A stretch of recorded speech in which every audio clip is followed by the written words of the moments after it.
నమస్కారం Bahujan times news కి స్వాగతం. హెడ్లైన్ చూద్దాం.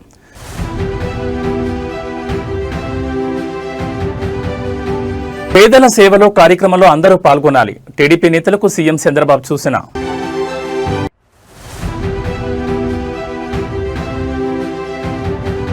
కొండగట్టులో భారీ అగ్ని ప్రమాదం, కోట్లలో ఆస్తి నష్టం జరిగిందని అంచనా.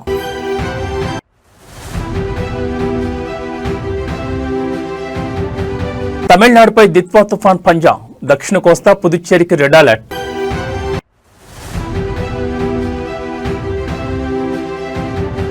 తెలంగాణలో పెరిగిన చలి తీవ్రత, జిల్లాలో రికార్డు స్థాయికి పడిపోయిన ఉష్ణోగ్రతలు. రాజకీయ నాయకులు నిరంతరం ప్రజల్లో ఉంటూ వారి సమస్యలను ఎప్పటికప్పుడు పరిష్కరించాలని ఆంధ్రప్రదేశ్ ముఖ్యమంత్రి తెలుగుదేశం పార్టీ అధినేత చంద్రబాబు పేర్కొన్నారు.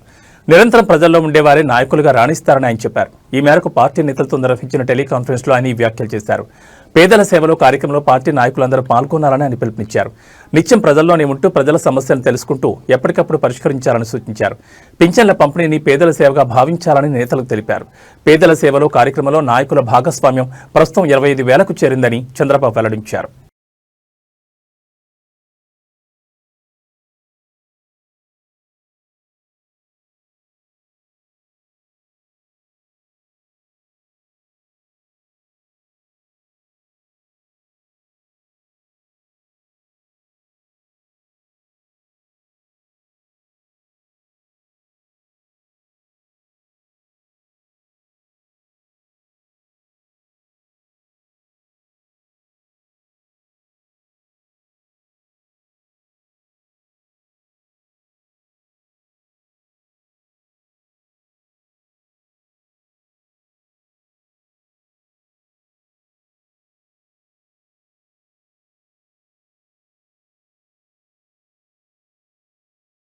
జగిత్యాల జిల్లాలోని ప్రముఖ పుణ్యక్షేత్రం కొండగట్టులో శనివారం రాత్రి ఘోర అగ్ని ప్రమాదం సంభవించింది. ఈ దుర్ఘటనలో దాదాపు 32 బొమ్మల దుకాణాలు పూర్తిగా కాలిబూడిదయ్యాయి. వ్యాపారులకు కోట్లాది రూపాయల నష్టం వాటిల్లినట్లు ప్రాథమికంగా అంచనా వేస్తున్నారు. గత రాత్రి 11 గంటల సమయంలో కొండగట్టు ఘాట్ రోడ్లోని అభయ హనుమాన్ విగ్రహం నుంచి ప్రధాన రహదారి వరకు ఉన్న బొమ్మల దుకాణాల్లో మంటలు చెలరేగాయి. సమీపంలో జరగనున్న సమ్మక్క సారలమ్మ జాతరను దృష్టిలో ఉంచుకుని వ్యాపారులు భారీ ఎత్తున బొమ్మలను కొనుగోలు చేసి దుకాణాల్లో నిల్వ ఉంచారు. ఒక్కో దుకాణంలో 8 లక్షల నుంచి 10 లక్షల విలువైన సామగ్రి ఉన్నట్లు తెలుస్తోంది. ప్రమాద సమాచారం అందుకున్న అగ్నిమాపక సిబ్బంది ఘటనా స్థలానికి చేరుకునేసరికి దుకాణాలు పూర్తిగా కాలిపోయాయి. తమ కళ్ళెదుటే సర్వస్వం కాలిపోవడంతో వ్యాపారులు కన్నీరు మున్నీరుగా విలపించారు. వారి రోదనలతో ఆ ప్రాంతంలో విషాద ఛాయలు అలుముకున్నాయి. మాల్యాల ధర్మపురి సిఐలు రవి రామ్ నరసింహారెడ్డి ఘటనా స్థలాన్ని పరిశీలించి వివరాలు సేకరించారు. విద్యుత్ షార్ట్ సర్క్యూట్ కారణంగానే ఈ ప్రమాదం జరిగిందని అధికారులు ప్రాథమికంగా నిర్ధారించారు. కేసు నమోదు చేసుకుని దర్యాప్తు చేస్తున్నారు.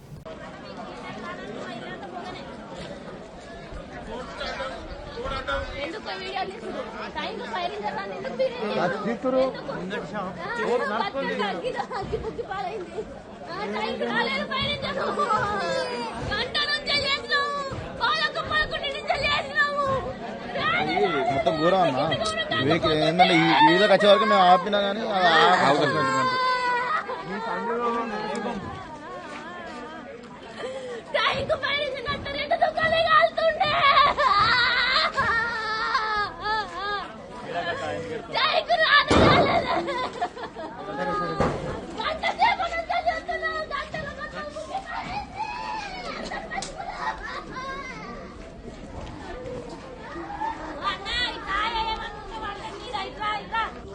జగిత్యాల జిల్లాలోని ప్రముఖ పుణ్యక్షేత్రం కొండగట్టులో శనివారం రాత్రి ఘోర అగ్ని ప్రమాదం సంభవించింది. ఈ దుర్ఘటనలో దాదాపు 32 బొమ్మల దుకాణాలు పూర్తిగా కాలిబూడిదయ్యాయి.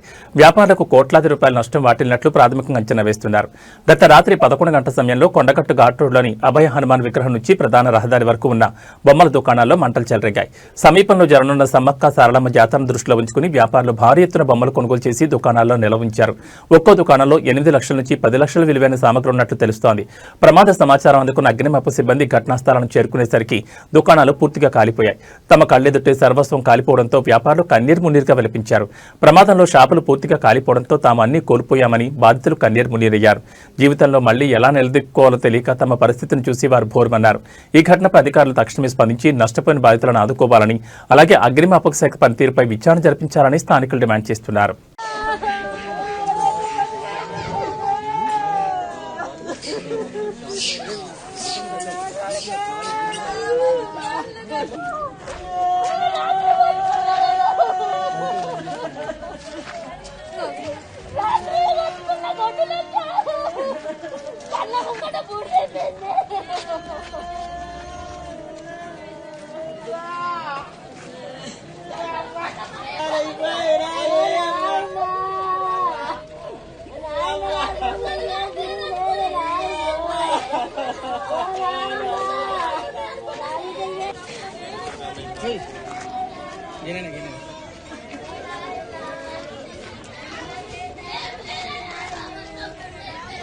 హైదరాబాద్లోని మాదాపూర్ ప్రాంతంలో ఫుట్పాత్ల ఆక్రమణలపై అధికారులు కఠిన చర్యలు చేపట్టారు. నగరంలో ట్రాఫిక్, పాదచారుల సమస్యలను దృష్టిలో ఉంచుకుని అధికారులు హైడ్రా సహాయంతో కూల్చివేత కార్యక్రమం నిర్వహించారు. మాదాపూర్ పరిధిలో ఫుట్పాత్లను ఆక్రమించి అక్రమంగా ఏర్పాటు చేసిన షాపులు మరియు ఫుడ్ స్టాళ్లను అధికారులు కూల్చివేశారు. పాదచారులకు ఇబ్బంది లేకుండా చేయడంలో పాటు ట్రాఫిక్ రద్దీని నివారించేందుకు ఈ చర్యలు తీసుకున్నట్టు తెలుస్తోంది. ఈ హఠాత్ కూల్చివేతలతో ఫుట్పాత్లపై వ్యాపారాలు చేసుకునే చిన్న వ్యాపారులు నష్టపోయినప్పటికీ నగరంలో ట్రాఫిక్ మరియు ఆక్రమణల సమస్యను పరిష్కరించడంలో అధికారులు నిబద్ధత చూపారు.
రాష్ట్రంలో రైతుల పరిస్థితి చాలా దుర్భరంగా ఉందని మాజీ మంత్రి ఎమ్మెల్సీ బొత్స సత్యనారాయణ అన్నారు. రైతులు గాని రైతు కూలీలు పంటకు కావాల్సిన ఎరువుల కోసం ఎంతలా కొట్లాడారో చూశాం.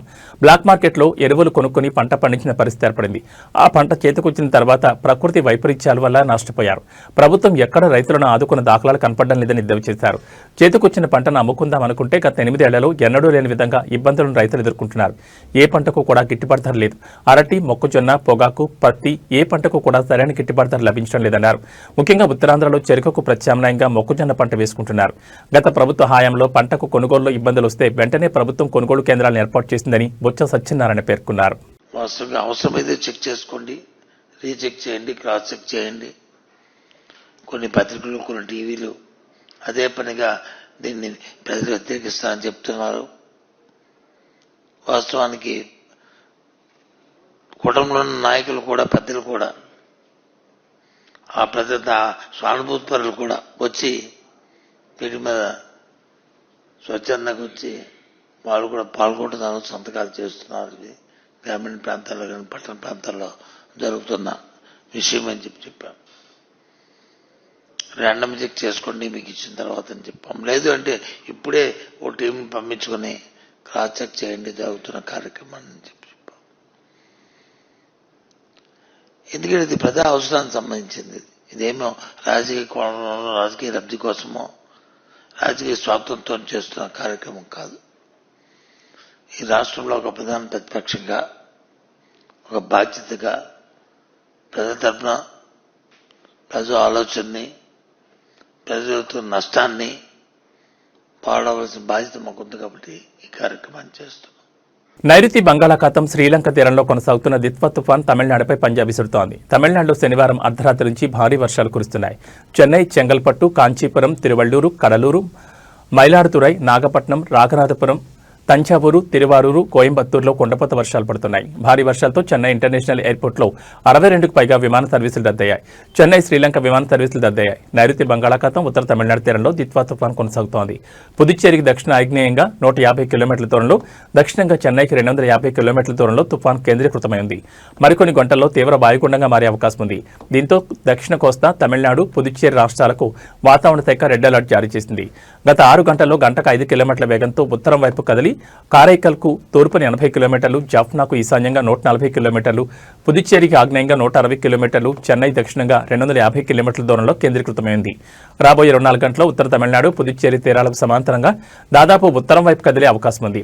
ఉత్తరం వైపు కదులుతూ తుఫాను ఈ రోజు ఉదయం లేదా సాయంత్రం నాటికి తమిళనాడు, పుదుచ్చేరి తీర ప్రాంతం నుండి నైరుతి బంగాళాఖాతంలో 50 కిలోమీటర్లు, 25 కిలోమీటర్ల దూరంలో కేంద్రీకృతమై ఉంటుంది. ఈ రోజు దక్షిణ కోస్తాపై తుఫాను తీవ్ర ప్రభావం చూపే అవకాశం ఉందని అధికారులు తెలిపారు. నెల్లూరు, చిత్తూరు, తిరుపతి, కడప జిల్లాలో అతి భారీ వర్షాలు పడనున్నాయని అధికారులు చెప్పారు.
తిరుపతి జిల్లా సచ్చివేడు దిత్వా తుఫాన్ ప్రభావంతో సచ్చివేడు నియోజకవర్గంలో భారీ వర్షాలు కురుస్తున్న పరిస్థితి. తుఫాన్ ప్రభావంతో ప్రజలు అప్రమత్తంగా ఉండాలని అధికారులు సూచించారు.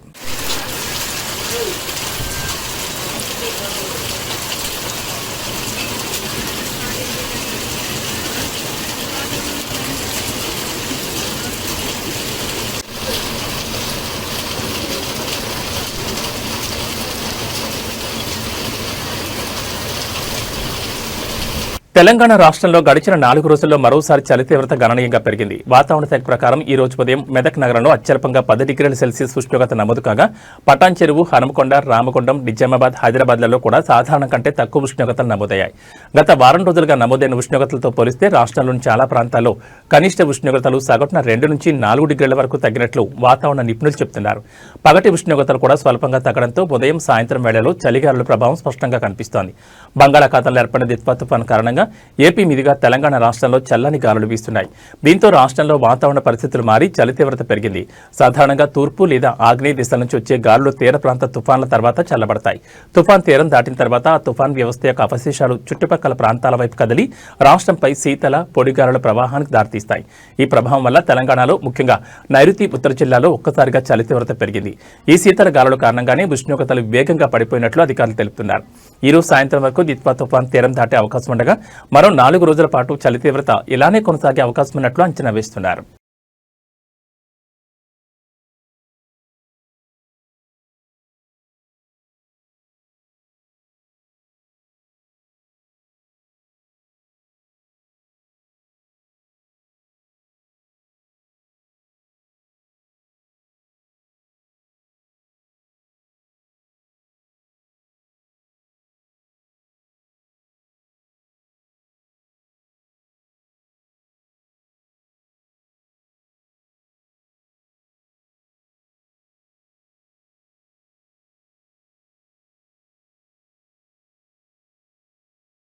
తిరుమల శ్రీవారి దర్శనానికి భక్తులు పోటెత్తారు. వారాంతం కావడంతో కొండపై భక్తుల రద్దీ కొనసాగుతోంది. దిత్వా తుఫాన్ ప్రభావంతో తిరుమలలో వర్షాలు కురుస్తున్నా చలిని సైతం లెక్క చేయకుండా భక్తులు స్వామివారి దర్శనం కోసం బారులు తీరారు. శ్రీవారి సర్వదర్శనం కోసం భక్తులు 14 కంపార్ట్మెంట్లో వేచున్నారు. టోకన్ లేని భక్తులకు స్వామివారిని దర్శించుకునేందుకు దాదాపు 15 గంటల సమయం పడుతుందని తిరుమల తిరుపతి దేవస్థానం అధికారులు తెలిపారు. నిన్న ఒక్కరోజే 79,791 మంది భక్తులు శ్రీవారిని దర్శించుకున్నారు. భక్తులు సమర్పించిన కానుకల ద్వారా హుండీ ఆదాయం 3.73 కోట్లుగా నమోదైందని టీటీడీ వెల్లడించింది. తుఫాను కారణంగా కురుస్తున్న వర్షాలు, చల్లని వాతావరణం ఉన్నప్పటికీ భక్తుల విశ్వాసం ముందు ఇవేవి అడ్డంకిగా నిలవలేదు. గోవింద నామస్మరణతో క్యూలైన్లలో ఓపికగా నిరీక్షిస్తూ భక్తులు తమ భక్తిని చాటుకుంటున్నారు. భక్తుల రద్దీకి అనుగుణంగా టీటీడీ అధికారులు ఏర్పాట్లు చేస్తున్నారు. కంపార్ట్మెంట్లలో వేచి ఉన్న భక్తులకు త్రాగునీరు, ఇతర సౌకర్యాలు కల్పిస్తూ ఇబ్బందులు కలగకుండా చర్యలు తీసుకుంటున్నారు.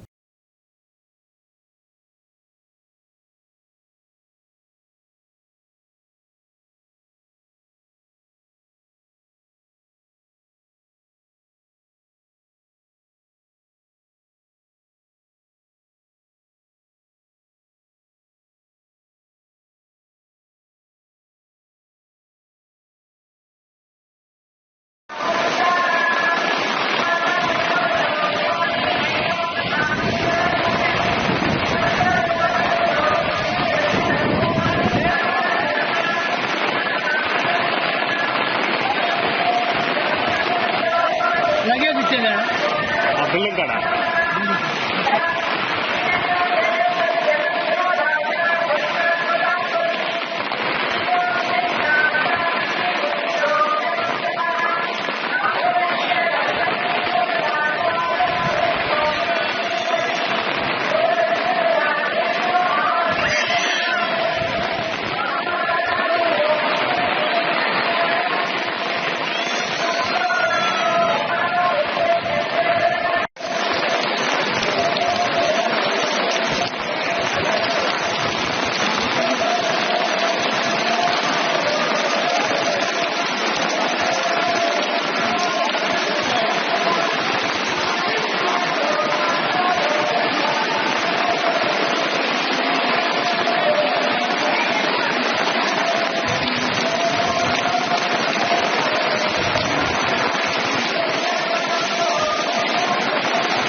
బీజేపీ జాతీయ అధ్యక్షుడు జేపీ నడ్డా గుజరాత్ రాష్ట్రం వడోదరలో చేసిన ప్రసంగం సమయంలో చోటు చేసుకున్న ఒక ఘటనపై తీవ్ర విమర్శలు వ్యక్తమవుతున్నాయి. జేపీ నడ్డా ప్రసంగిస్తున్న సమయంలో ఆయన పక్కనే ఉన్న ఒక సెక్యూరిటీ గార్డ్ అస్వస్థతకు గురై కుప్పకూరు కింద పడిపోయాడు. అయితే ఈ సంఘటన చూసినప్పటికీ జేపీ నడ్డా కనీసం కనికరం చూపకుండా సెక్యూరిటీ గార్డును పట్టించుకోకుండా తన ప్రసంగాన్ని యథావిధిగా కొనసాగించారు. ఈ దృశ్యం వీడియోల ద్వారా వైరల్ కావడంతో నెటిజన్లు జేపీ నడ్డా తీరుపై తీవ్ర ఆగ్రహం వ్యక్తం చేస్తున్నారు. మానవత్వం మరిచిపోయారు, మనుషులు ఇంత అమానవీయంగా ఉంటారా అంటూ నెటిజన్లు నడ్డాపై విమర్శలు గుప్పిస్తున్నారు. కనీసం తన సెక్యూరిటీ సిబ్బంది ఆరోగ్య పరిస్థితిని పట్టించుకోకుండా రాజకీయ ప్రసంగానికి ప్రాధాన్యం ఇవ్వడం పట్ల ప్రజలు తీవ్ర అసంతృప్తిని వ్యక్తం చేస్తున్నారు.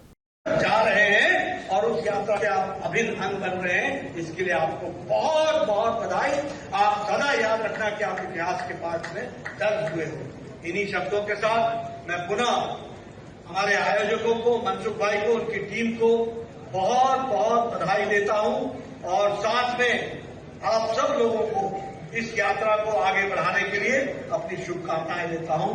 बहुत बहुत धन्यवाद. గత కొద్ది రోజులుగా ఈవెంట్లలో బోల్డ్ కామెంట్స్ తో వరుసగా వివాదాల కారణమవుతున్నారు సినీ నటకిరీటి డాక్టరేట్ హోల్డర్ రాజేంద్ర ప్రసాద్. ఇక తాజాగా సకుటుంబానం సినిమా ట్రైలర్ రిలీజ్ ఈవెంట్ కు బ్రహ్మానందం, బుచ్చిబాబు, రాజేంద్ర ప్రసాద్ ఇలా అందరూ హాజరయ్యారు. సినిమా ట్రైలర్ అయితే చక్కగా పక్కా ఫ్యామిలీ ఎమోషన్స్ తో ఉంది. కానీ ఈవెంట్ లో రాజేంద్ర ప్రసాద్ చేసిన కామెంట్లు మాత్రం చర్చకు దారితీస్తున్నాయి. ముందుగా బ్రహ్మానందం మాట్లాడిన వెంటనే స్టేజ్ మీదే ముసలి ఉండా కొడక అని ఒక్కసారిగా జోక్ పేరిట పేల్చేశారు రాజేంద్ర ప్రసాద్. ఆ కొన్నవాళ్ళు ఒక్కసారిగా కాసేపు షాక్ అయ్యారు. బ్రహ్మానందం కూడా అతని వైపు తిరిగి ఎవరు అన్నట్లు అడిగారు. రాజేంద్ర ప్రసాద్ వెంటనే నేనే అని నవ్వుతూ మాట మార్చేశారు. కానీ అప్పటికే వీడియో రికార్డ్ అయిపోయింది. సోషల్ మీడియాలో ఈ వీడియో ప్రస్తుతం ఫుల్ వైరల్ అవుతోంది. శ్రీ డాక్టర్ బ్రహ్మానందం గారు మాట్లాడిన తర్వాత నాలాంటి వాళ్ళు మాట్లాడటం